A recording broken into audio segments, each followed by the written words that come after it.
Don't hurt your necks looking up here, but this is the San Joaquin Light and Power building.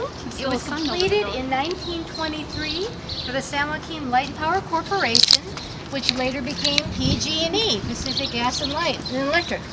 It was designed by Raymond Shaw of the R.F. Richard M. Felching Company. Oh, I hope I don't lose my voice today. It is 11 stories tall, and it's the fourth tallest building in the city. And it's used quite a bit today. It's actually it's used for a lot of events coming in, weddings and all that. They have the 1401 Grand, it's called here, a wonderful venue, and also on the upper floor there's a venue also that you can rent. It's a fantastic building for that. It is on the National Register of Historic Places, and it's a kind of Beaux Arts architecture or Italian Renaissance revival style from what we've been reading about it. And so the architect was Richard Ferdinand Felchling. He was born in 1888, died in 1960. He was born in California, in Stockton in 1888. He studied civil engineering at Cal Berkeley, and he came to Fresno in 1911, and he formed his own company, the R.F. Felching Company, in Fresno in 1912. And his firm designed or built many of Fresno's largest buildings. So the Bank of Italy, which we'll be seeing later in our tour, Patterson Building. Bank of Italy was 1918, Patterson Building 1922, so this is all chronological. San Joaquin Light and Power then was 1923. The Pacific Southwest Building, that's our big Powell building there, we'll be passing, is 1923. The Radin and Camp Building, 1925, and that's where JCPenney's is in that area there. The Californian Hotel, which Katie just mentioned, in 1922. That firm worked on it, but it was designed by H. Raphael Lake. And so he continued to do this for a number of years, but in his later years he pursued a second career as the president of the Granite Pacific Rock Company. But he definitely had a big influence on the architecture of this area today. So it's a beautiful building, and I don't know if Craig has anything extra to add to it, but we think it's one of the jewels here of the downtown area.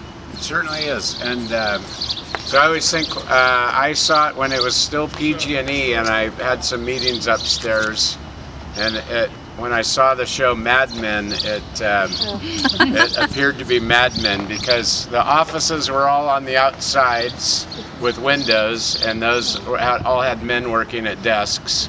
And in the middle were rows of women, and on some floors they were all typing, and on other floors they all had adding machines going. So it was very, it's just one of those things, people are smoking and all of that. So that's always my image of the building in use.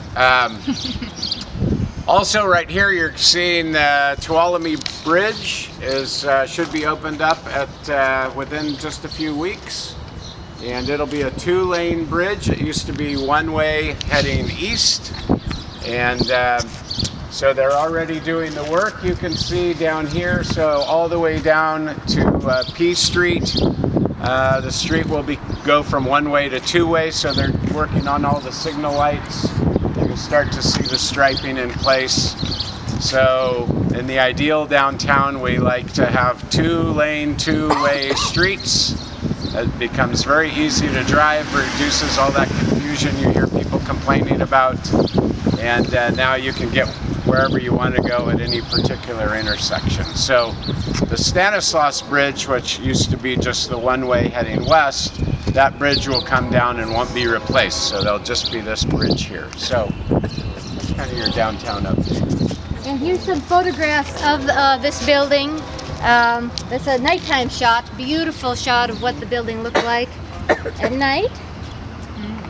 And then we also have in construction, that's what it looked like when it was being built.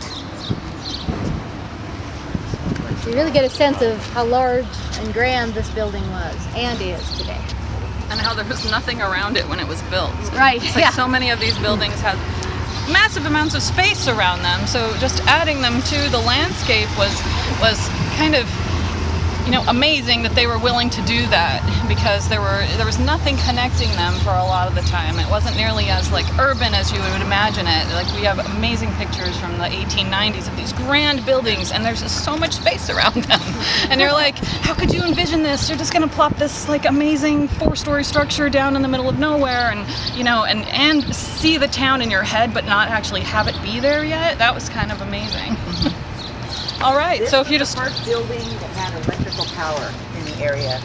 I used to work in there, so... Is that what they said?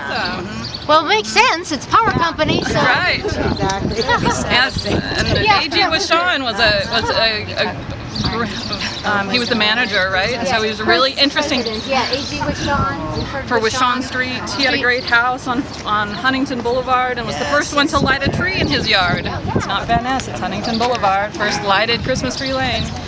We're going to talk a bit about the Warner's Theater here.